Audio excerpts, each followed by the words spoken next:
Yo, what is up guys? Delboy here, aka Blue Collar Sports TV. Hopefully you guys are doing well. If you're new here, smash that like, hit subscribe, all of that good stuff. So, Devin Haney versus Brian Norman, or Brian Norman versus Devin Haney, takes place on the undercard of David Benavidez versus Anthony Yarde, and Brian Norman's WBO welterweight title will be on the line. Of course, this is a chance for Devin Haney to become a freeweight world champion. And for Brian Norman, I would say it's his chance to really enter the big leagues. I know he's a world champion, but he's still been somebody who's been going under the radar a little bit. Little fanfare, not much hype. And, a win over Devin Haney, who, for better or worse, is a high-profile fighter, that will do wonders for Brian Norman's career. So a lot on the line for both guys. Brian Norman wants to prove he's at a certain level, and Devin Haney wants to prove, I guess, that he still has it, because following that Ryan Garcia fight, of course, has been inactive. And the one fight he's had since was against a washed-up Jose Ramirez. And in that fight, I felt Devin Haney looked very poor, very unsure of himself. He looked skittish, he looked nervous, and borderline scared. Just little things in that fight. You could tell he was nervous, like he was flinching, closing his eyes when shots were coming his way, like he wasn't fully over the Ryan Garcia fight, like he didn't fully trust his chin. That's what it appeared to me. Nevertheless, he won an extremely boring fight. Brian Norman, on the other hand, is coming in this fight with some good momentum. Couple of good title defenses recently, although against a lower level of opposition. Fought recently in Japan and knocked out the guy in 5 rounds, brutal knockout. Fight before that, he knocked out Derek Cuevas, who came in with a fancy record but proved not to be up to much. Without a doubt, Brian Norman's title defenses, the level of competition hasn't been great. His best win was over Giovanni Santillan, where he was the away fighter. Santillan was favourite, unbeaten guy, who just come off a win over Alexis Rocha. And in that fight, Brian Norman really proved his mettle to a degree, because Santillan is a big welterweight and he tried to put it on Brian Norman, but Brian Norman stuck in the pocket, battled it out, maintained composure, landed the harder shots, and eventually beat Santillan at his own game with a late stoppage. That was a really solid performance by Brian Norman. And Brian Norman, I did actually see some of his earlier fights, and he has come on a long way, it has to be said. In fact, one thing I didn't realise, again, I've seen a fair bit of Brian Norman at this point, but one thing I didn't realise was just how young he is. 24 years old, he's the younger man here. Usually we're used to seeing Devin Haney be the younger man in fights, but not in this one. And yeah, I see a fighter who's rapidly improved from some of the early fights that are available online. Notably like the Quinton Randall fight, for example, where he looked pretty basic, he looked pretty cumbersome, I felt. Predictable, but since then he's improved a lot. Nevertheless, to me this one is going to be interesting, mainly on Devin Haney's side, because I do think he's got the tools here to really trouble Brian Norman. I think he's got the tools, I think he's got the long-range boxing and the jab. Because one thing about Brian Norman, although his hands are not actually slow, his hands are pretty decently quick, but Brian Norman, for me, is a bit of a follower. He primarily, he's more aggressive than he is defensive. And when he comes forwards, I feel like he's a little bit flat-footed. Not even that being flat-footed is necessarily a problem, but I think his feet are pretty slow along with that. And on the outside, that's going to favour Devin Haney, who's got a very quick jab, a very quick 1-2, and he can throw that combination or that single jab, reset, roll out, and start again kind of thing, and he can lull you into just a frustrating type of affair. That's when I think Devin Haney's most optimal. That's when he's at his best, when he's relying on the straight punches, when he's not really mixing it up, when he's keeping himself out of harm's way. That's when Haney is at his best. But does Haney have the mental faculties? Not faculties, that sounds wrong. It makes it sound like I'm calling him a tard, but does he have a mental fortitude to fully see out a 12-round game plan against an aggressive, strong puncher like Brian Norman? What's going to happen if he has a setback? He's caught by a shot and he's hurt. Is he going to panic like he did against Ryan Garcia? Is he going to get in his feelings and try and get back the point that he lost via a knockdown? or anything like that. That's the key here. Or is he going to go into a shell and really not throw and allow Brian Norman to apply pressure, try and get close to work that body and strafe him with hard shots? To me, I think this fight is going to be very interesting early on.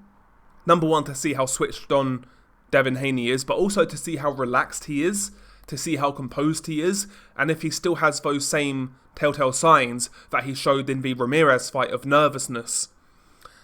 And also what happens if he gets caught early as well. Will that throw the game plan out the window? The longer this is a boxing match, the better it favours Devin Haney as far as I'm concerned. Brian Norman is comfortable in the pocket. He's dangerous at mid-range, especially with that hook. He's actually quite adept at disguising that hook behind his jab. He'll get you used to the jab, feint the jab, fire the left hook, lead left hook, things of that nature. He's quite good at disguising the left hook. Don't get me wrong. When he's got a guy hurt, or when he's really trying to put it on you, then he can get a bit predictable with his left hook. But overall, he can disguise that left hook pretty well. And as we know, that was a punch that Ryan Garcia really had a lot of success with over Devin Haney. That quick lead left hook. You know, he was catching Haney throughout the fight with that shot, and it caused a great deal of damage, of course. In terms of Norman's offense, I actually think he's pretty solid. Like I said, I would say his left hook is one of his key punches, as well as his uppercut as well. But he's pretty methodical in regards to where he places his punches. He doesn't waste a whole lot for the most part. It's only when he really gets excited, when he really tries to put it on you, that's when he gets a bit gung-ho and a bit crazy with it. But you know, primarily he's pretty patient. He displays good punch placement, good variety. He'll mix it from body to head, hook to body, uppercut through the middle. He'll put those shots together well. The issue for Brian Norman is he's one of those fighters who really picks his spots. So he'll pick his spot when he's actually very aggressive, when he'll throw combos, when he'll try and put it on you. But there's a lot of lulls in the action with Brian Norman. Almost in the same way that you would see from an ambush fighter, but he's not quite an ambush fighter. And, against a guy like Devin Haney, who although is not exactly a guy known for crazy output, he is consistent with his jab.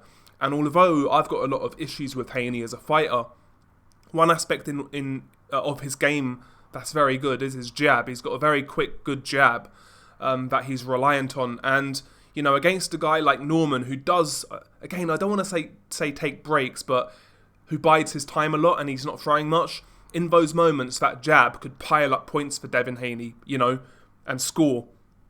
So I think Norman in this fight needs to find a way to try and be a bit more active, a bit more aggressive, a bit more assertive in regards to winning rounds.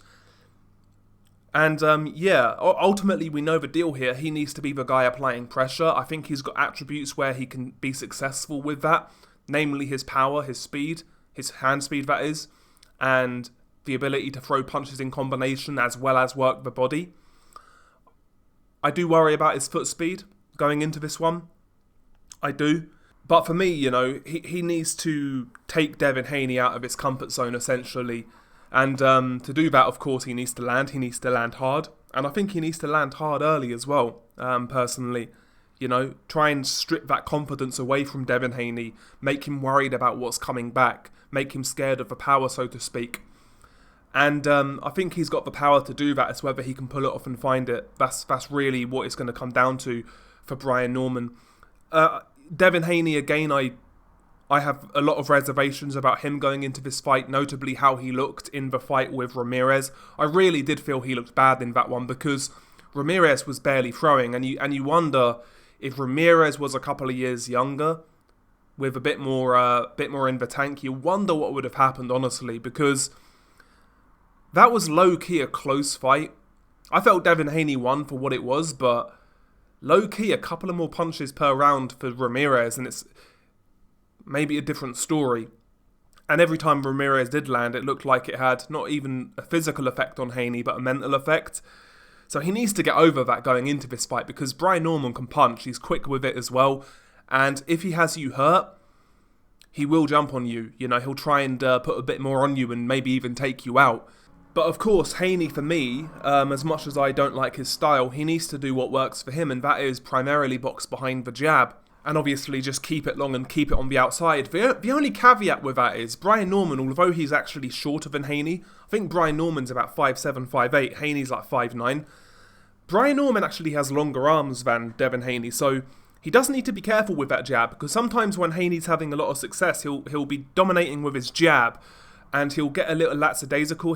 He may fall into a few jabs, like his head over his lead knee, for example. He'll fall in kind of thing with his jab.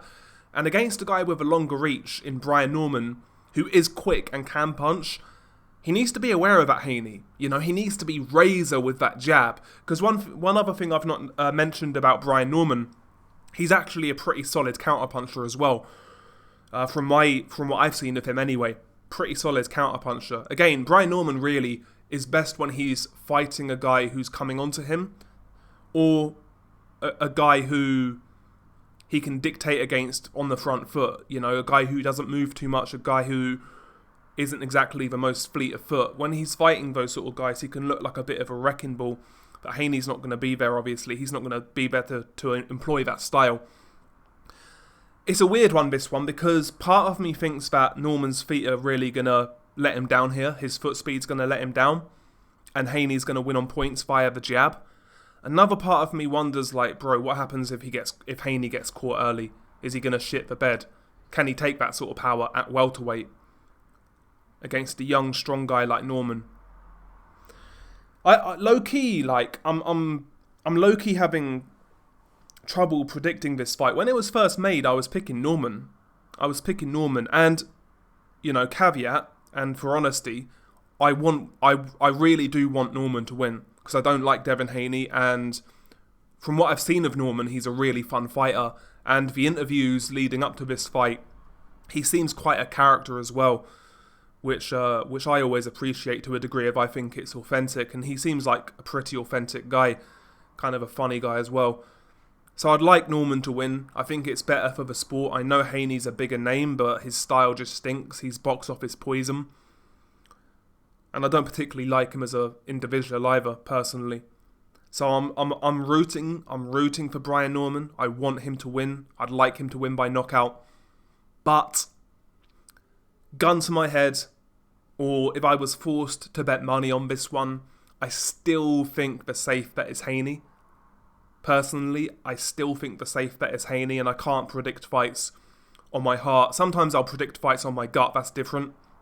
But I'll never pick a fight on my heart. And I'm just going to go safe here, and I'm going to say Devin Haney on points. I think he might, unfortunately, turn it into a stinker. A drab affair, should I say.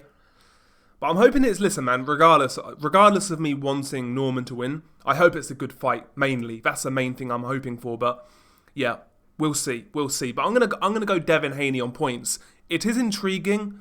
It's the most I've been intrigued about a Devin Haney fight since probably the Lomachenko fight, actually. Because even the Ryan Garcia fight, I wasn't really looking forward to it like that. But this one, for whatever reason, I am looking forward to. I think both guys have a lot of question marks over them. And I think we're going to see many of those answered in this fight. So yeah, in that sense, it's a good fight. Anyway, share your thoughts below. I've rambled on way too long, a lot of waffle, as always. But yeah, share your thoughts below. This is one of those fights, actually. I'd really like to know your predictions. So let me know in the comments. Anyway, I've got Haney on points. Beanie Guy Delboy. Peace.